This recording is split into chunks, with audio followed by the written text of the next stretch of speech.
Okay, welcome everyone to our second webinar. My name is Sabah Shahid, and this webinar is being hosted by the Center for Public Policy and Governance at FC College in Lahore. In our previous webinar, we spoke about the immediate policy responses to the spread of the virus. We spoke about the merits and demerits of the lockdown, and we spoke a little bit about the role of religious scholars and ulema in managing the spread of the disease. Joining me today is Dr. Arfa Iqbal. She's a senior executive, currently the Commissioner for Inland Revenue in Lahore. She has been Counselor for Economic and Cultural Affairs at the Embassy of Pakistan in Beijing and Berlin. And she has been Project Director at the Trade Development Authority of Pakistan. Dr. Arfa has also been teaching at the Center for Public Policy and Governance at the postgraduate level to our executive students. Welcome, Dr. Arfa. Glad to have you. I think we can go straight into our topic, and I'll begin with my first question, which is the role of funding and revenue generation in managing the pandemic. Revenue generation is an issue with respect to implementing policies adequately, as is the issue of transparency with respect to funds when we look at different development and relief programs. What are your thoughts on the way public money is spent at various levels while dealing with this new pandemic? First of all, Sabah, thank you very much for giving me this opportunity to share my views on this very important topic these days. Before sharing my thoughts on the issue, let me first of all set context. To deal with this health emergency, federal government is operating through NDMA. And provincial governments have multiple channels, including PDMA, health departments, because there are two health departments in Punjab. There is one for primary and secondary healthcare, and the other one is this for specialized health care. Then there is Director General Health Office, and more importantly, tertiary care hospitals themselves.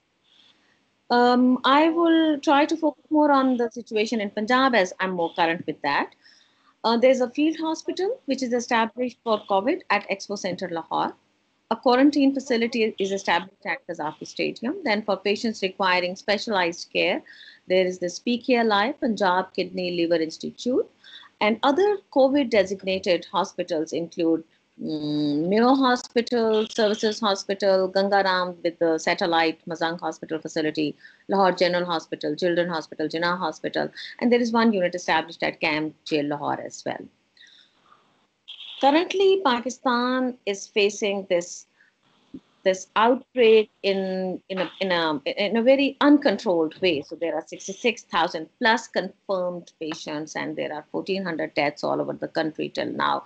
And every single day, we are witnessing an increase of like 2,000 to 3,000 patients.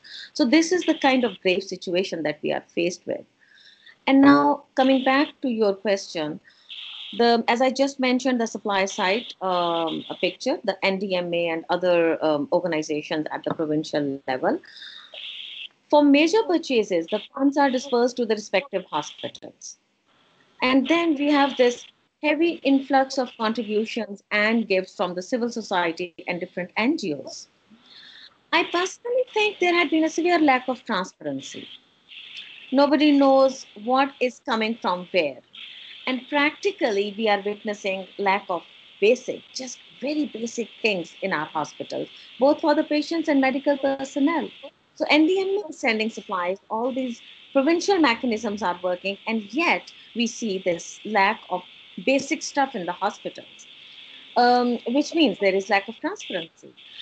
And in addition to this funding aspect, there is another aspect of lack of transparency, which is the compromise on the quality of our protective equipment in the market and the credibility of our testing kits. Let me share with you one example. There is these protective kits which are called the hazmat suits. Now, hazmat suits are the suits which are used by the medical personnel when they approach the COVID patients. Within days of this pandemic, we saw this influx of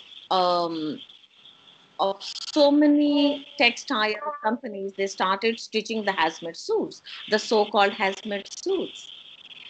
None of them realized that hazmat suits are the specialized suits which have to be the antiviral suits according to WHO requirements, according to the standard ISO standards, and then there are American standards. So they had to follow one of these international standards.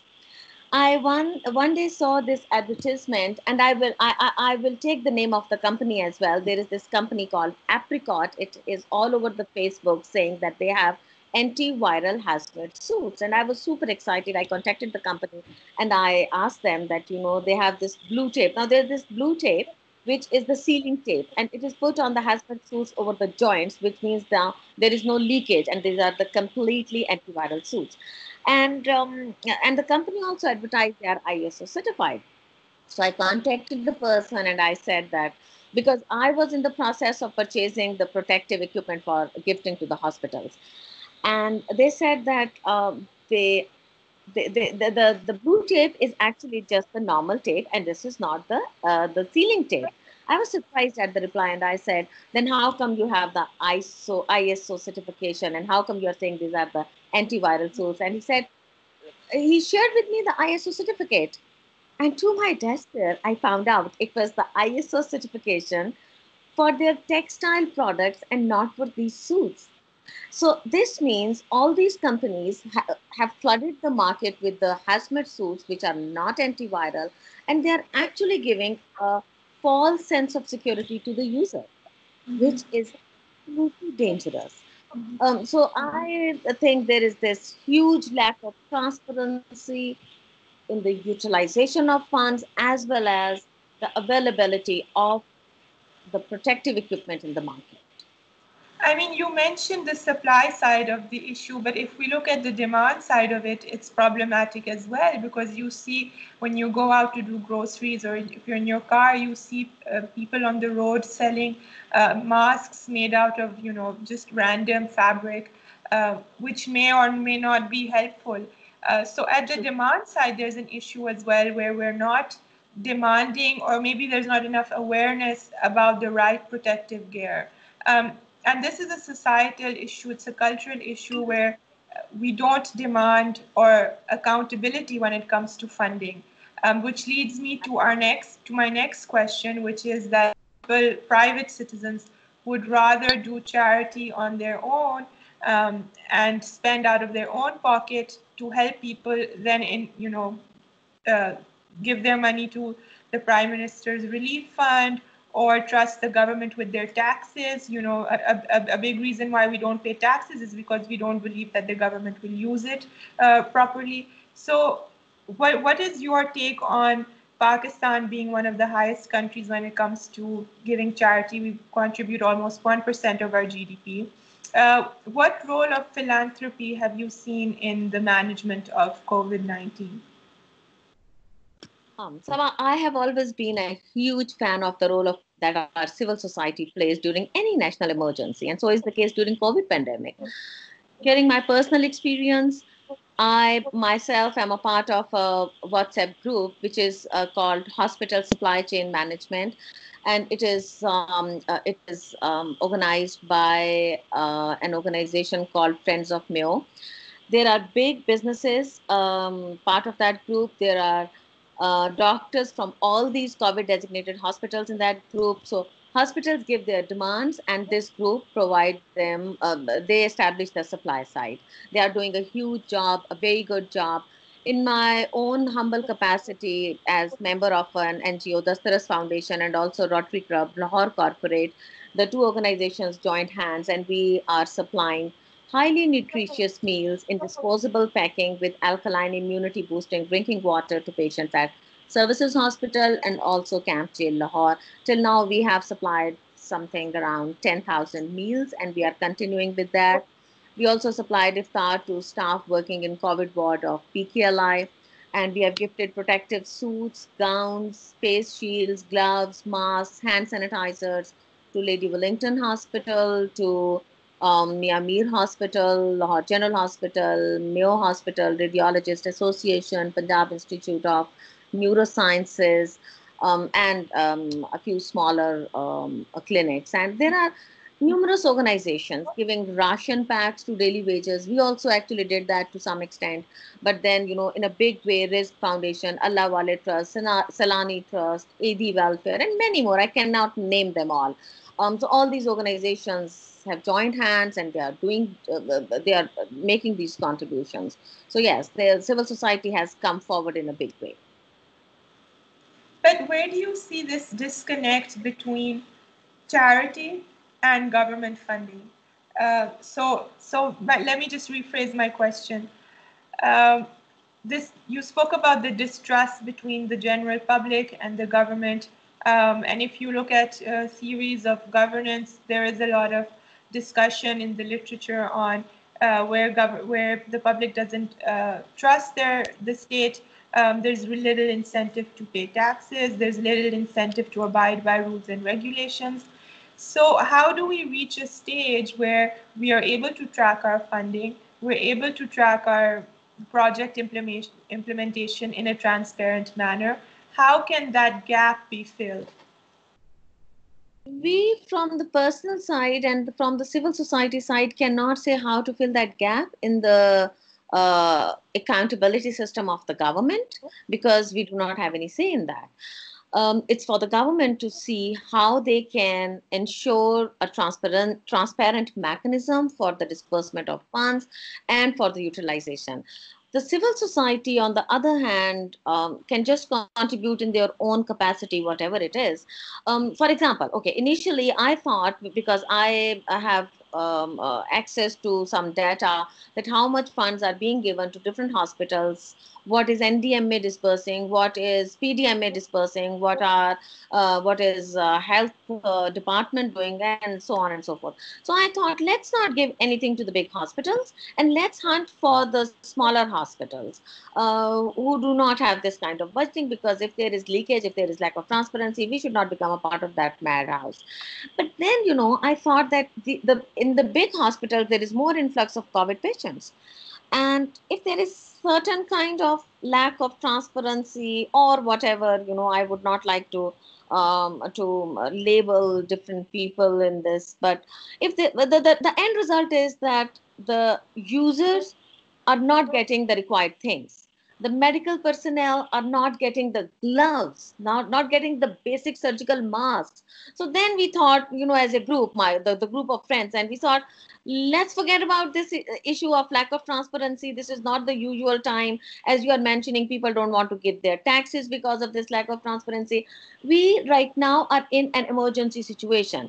Now the civil society, the people, the organizations, the NGOs are not thinking about taxes. They're not thinking about the transparency. They're just focusing on providing the required things to patients and the required things to the medical personnel, and the daily wages and all those who are affected.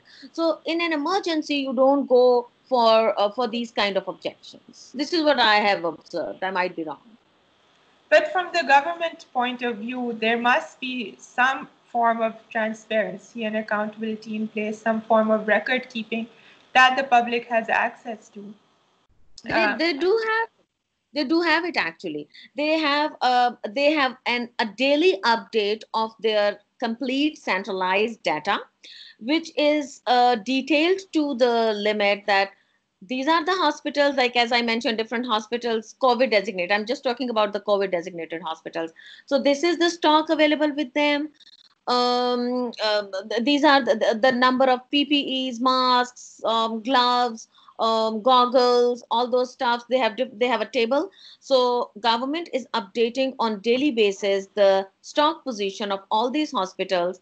Government is maintaining the data, how much funds are disbursed to these hospitals, and what is their utilization, how much more is required, how many beds are occupied, how many beds are vacant, how many ventilators are being used. So yes, there is the centralized data which is maintained on 9 a.m. every day.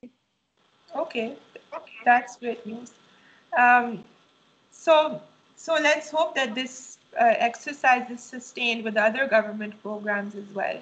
Um, because as we know, the economy is being impacted severely, and there are discussions of a second stricter lockdown coming into place. Um, Let's talk a bit about the economic impact of the pandemic. Estimates suggest that the pandemic is going to impact Pakistan's economy between 2 to 4%, of 2 to 4% decline. Unemployment is another issue. Again, estimates suggest that unemployment will vary from 3 to even 18 million people unemployed, depending on the level of lockdown and severity that's imposed. Um, what are your comments about the economic impact of the pandemic? Economic impact are actually huge, and it's not only for Pakistan. The whole world has to deal with this multifaceted problem of pandemic and its economic impact. There are lockdowns across the globe, disrupted supply chains, closures of businesses, and according to IMF, the pandemic will push the global economy into the deepest recession since the Great Depression. In our case, Pakistan actually was already in an economic mess prior to the outbreak of coronavirus. We were seeing sluggish economy, there was high inflation, exorbitant interest rates, we had fiscal deficit, and we have this huge debt servicing. And now, to top it all, there are layoffs and there are industrial slowdowns and there are these stock market crashes. So, this pandemic has actually aggravated the already shrinking economy in Pakistan. And if we look at the major target affectees, these are like multiple. There are daily wages, the laborers, all these rediwalas in our markets, the workforce of our factories. So many shops during lockdown were closed and they laid off the boys working there. All these beauticians, look at the number of these beauty parlors and the beauticians and these girls who are now laid off. The household helps, see, in every other household, we have laid off the domestic help, and in most of the cases, without any monetary incentives. So, other than these daily wages, the industry, both the SMEs, small and medium enterprises, and the large scale manufacturers, they are badly affected. Then our exporters are affected. We can see that the international orders are either cancelled or they are put on hold. So Mm-hmm. the list of effects is huge. And economic crisis, which is now staring at our faces, is huge. And we definitely need to tackle and we need to strategize and we need to take steps to curtail the impact of the economic dent that the COVID pandemic is causing. Mm-hmm. But in terms of, for instance, you spoke about industry and how in a globalized, interconnected economy like Pakistan's, um, which is self-reliant to a great extent because we're an agrarian economy, but that too is being impacted given the forward-backward linkages. To what extent do we afford to reopen our industries in a way that is safe for our workers with the proper SOPs in place? How long do you think this recovery is going to take? And how can this recovery be managed? Government is planning things for this. Government has taken various steps to address the economic crisis and to I actually people generally call it a post-COVID economic recovery. I don't call it post-COVID because COVID is still going on. We still do not have any vaccine for this. We still have to follow all the SOPs. So it's not, I don't call it a post-COVID economic recovery. I call it parallel economic management. Mm-hmm. And government has taken various steps for this parallel economic management. For example, there is this relief package for construction industry that government has announced. The Tax Laws Amendment Ordinance of 2020, it was promulgated on 19th of April this year, which is giving a number of incentives to the construction industry, both to the developers, to the builders, and also to the buyers. So the builders and developers, they can develop their construction projects. They can import the materials required without any duty. They will not be asked about any sources of their investment. And then finally, when they get profits, the profits will be tax free. There are certain terms and conditions. Obviously, there are some conditionalities. For example, they have to finish their project before December 2020. And interestingly, this is not only for the new projects, but it also applies to the existing projects. Although that, again, there are conditionalities, as expected, that all the projects, the existing projects, the profits that they already have till tax year 2019 will not be covered under this scheme, but any profits after that, they will be covered by the scheme. Then for the buyers as well, whatever they buy, they will not be asked any question about the sources, which is a big incentive for the people to, to make their black money white. And declaration of, there had been so many declaration schemes announced by FBR. And this package actually is a declaration scheme, kind of, because they will not be asked any questions. Then there are also tax exemptions which are announced for the COVID related products imports. For example, if you import any of these hazmat suits, you import ventilators, you import any medical equipment, anything which is related with the management of the COVID pandemic, are imported without duty. Another very important step that the government has taken to solve the issue of liquidity crunch faced by the businesses is the expedited tax refunds. So tax refunds to the exporters, and also tax refunds to basically all the taxpayers. They are being expedited and they are actually dispersed to their accounts, which was, I would say, it was kind of a dream for our business community in pre-COVID time. So these are the steps that the government has taken. Then State Bank of Pakistan has launched this payroll protection scheme where they are giving loans to the businesses at a very minimal interest rate, I think 2 to 3%. So that, and these loans are only specific for paying salaries to their employees, and this is to avoid the layoffs of the workers. Then there is also this Prime Minister's stimulus package, which is worth 1.2 to 1.3 trillion rupees, and they are working on the details of this package. So these are different government steps that the government has taken. But coming to your point, that do we need to follow the SOPs? Absolutely, yes. I'm actually surprised and I'm saddened by seeing people on the street that they are not observing any SOPs. They are not observing the basics, like they are not wearing masks, they are not following the social distancing, and we now actually call it not the social distancing but physical distancing. It's not the social distancing that we require, we need the physical distancing. So I mean, side by side, I also keep on saying that we need to change some terminologies as well. So it's not post COVID economic management, it is the parallel economic management. It's not the social distancing, it is the physical distancing. So keeping in view the global scenario, the global economic scenario, like the low oil prices, the shrinking global and domestic economic demands, a carefully devised strategy is required. There shouldn't be any knee-jerk reactions. The whole world is now moving towards a smart lockdown.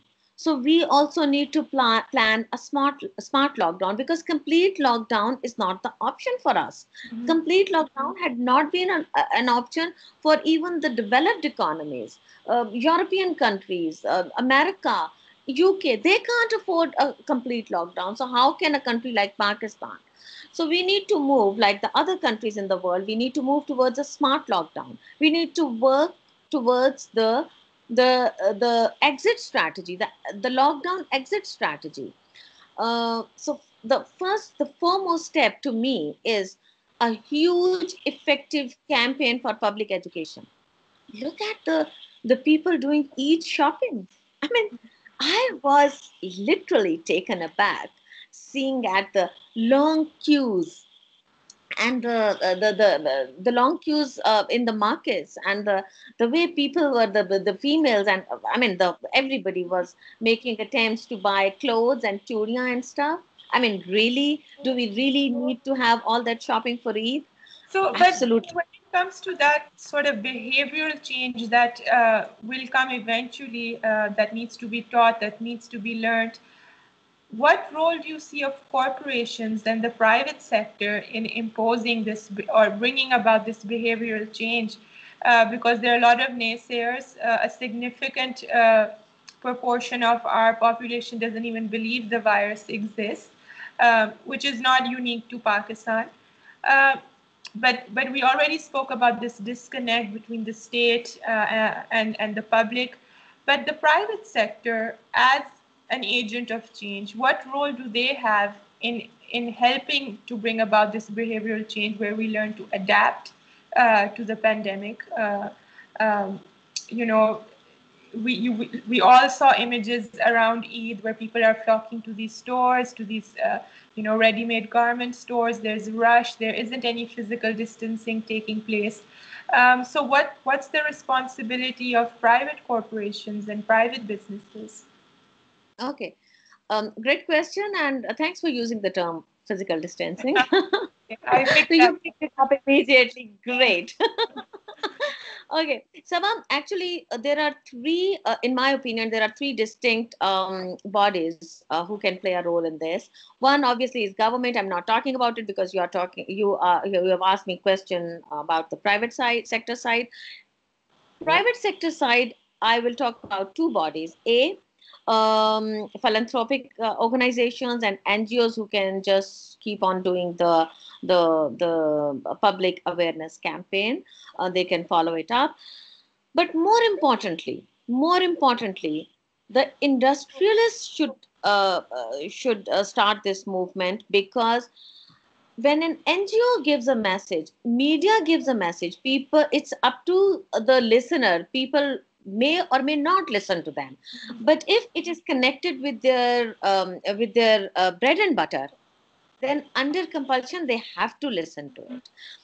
So my point is that if all the industries, they make it conditional, government makes it conditional that an industry can be opened up only if they follow the prescribed SOPs, and then all the industries, they ensure the implementation whether they believe in it or not. So industries follow it up because they want to work, they want to open up, and they implement it, religiously implement it, or that the workers, the laborers, they follow it up, because if they do not follow it, the laborers are laid off. So when you connect at both the levels with their bread and butter, they will follow it up. And this is the need of the hour.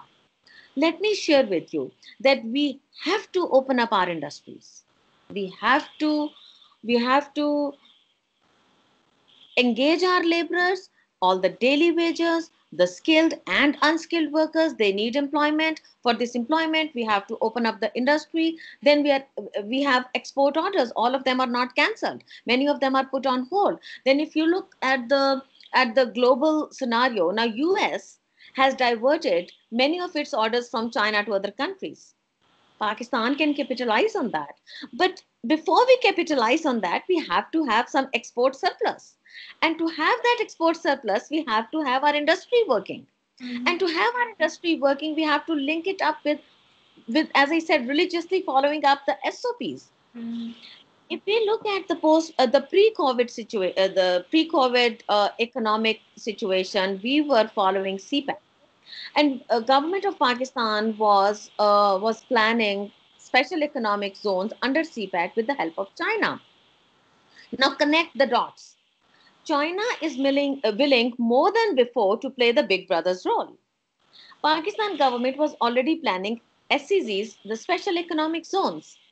Now, post-COVID, Pakistan government has announced this big incentive package for builders and contractors to develop they can develop economic zones, they can develop building projects, they can develop housing projects. But right now, I'm connecting the economic side. So SEZs pre-COVID, construction package post-COVID, role of China as a big brother. Just connect all these dots. And US diverting from China for goods to other countries. China relocating its labor intensive industry to the neighboring countries pre-COVID.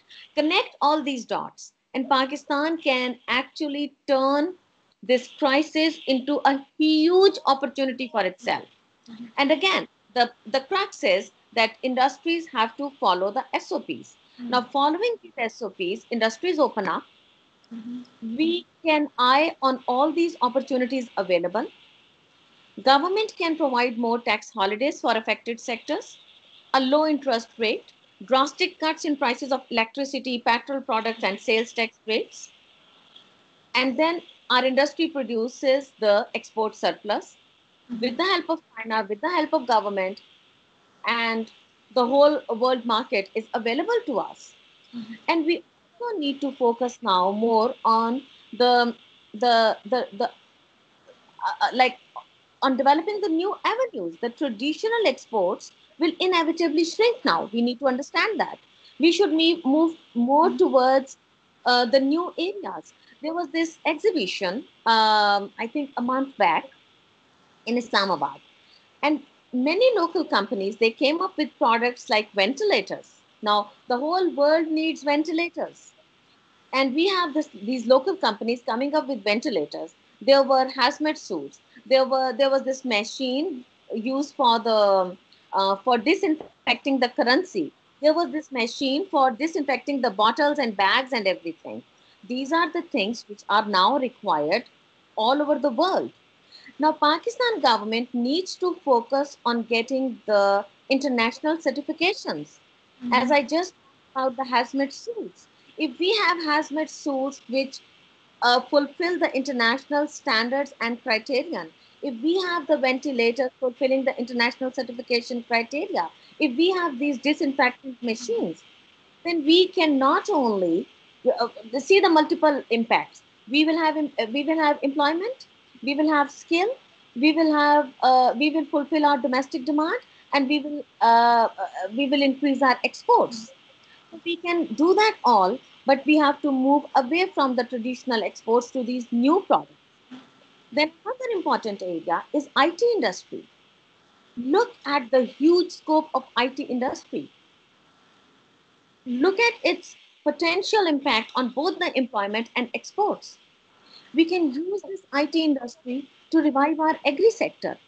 Now, our expats are returning to Pakistan. Remittances will fall down accordingly.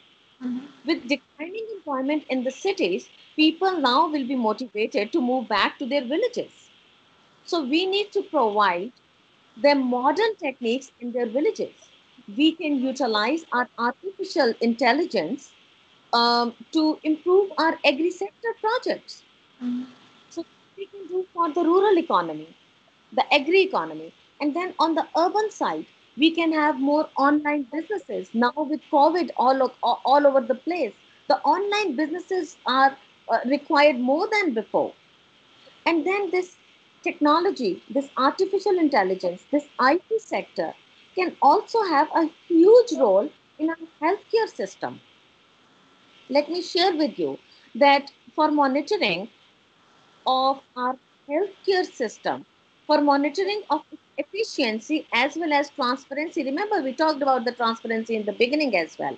So, with the technology in place, we can address the efficiency as well as accountability, as well as transparency. So, artificial intelligence can play a role in the management of COVID patients. I'm touching on different points. So, when you have COVID patients, we need to have a centralized data. We need to have a telco based tracking system to track the movement of confirmed patients, because we need to see while tracking the movement of the patient, we can then track the potential spread of infection. So there's this telco based tracking system which is required to track where the confirmed patients have moved within past like 5 days or after the detection. And also, uh, we can utilize this technology for the management of the patient. For example, you have patients with severe symptoms. There is a software to monitor the respiratory mechanics of the patient. And this software then recommends the setting of the ventilator. So these are the uses of technology for the management of the COVID patients. Mhm. And with COVID around, we now need to have the telemedicine because people avoid going to the hospitals. Again, for telemedicine, we need IT sector. So as I said, for the hardcore management of the patients, we need technology. For the telemedicine, we need technology. For the healthcare system monitoring, we need technology. So we need to have incentive package towards producing the medicines, ventilators, hospital equipment, and food sector to meet the local and global market demands. We need to now strategize in this way. And for this strategizing, we need think tanks and research centers. So we have various think tanks and research centers in Pakistan. They are working towards developing frameworks to assess the impact of COVID on different sectors. Now, this is the time that the government engages these institutions in their policy making, and they should learn that how the other countries like China, like Mauritius, like other countries, they have handled their COVID impact on the economy. How are they planning their recovery? So China is leading the medical fight against the outbreak, and they have also given so many tax incentives to their industry, their exporters. Mauritius has extended the self-employed assistance scheme and the wage assistance scheme to eligible self-employed individuals and tradespersons. So this is the way Pakistan also needs to plan their strategy and policy. I mean, I completely agree with you. I think we have the talent, we have the technical resources. It's just a bit of a disconnect between the administrative and managerial and governance issues that we face. And of course, we spoke about the role of the private sector and their responsibility in implementing the government SOPs when it comes to their labor and their workforce.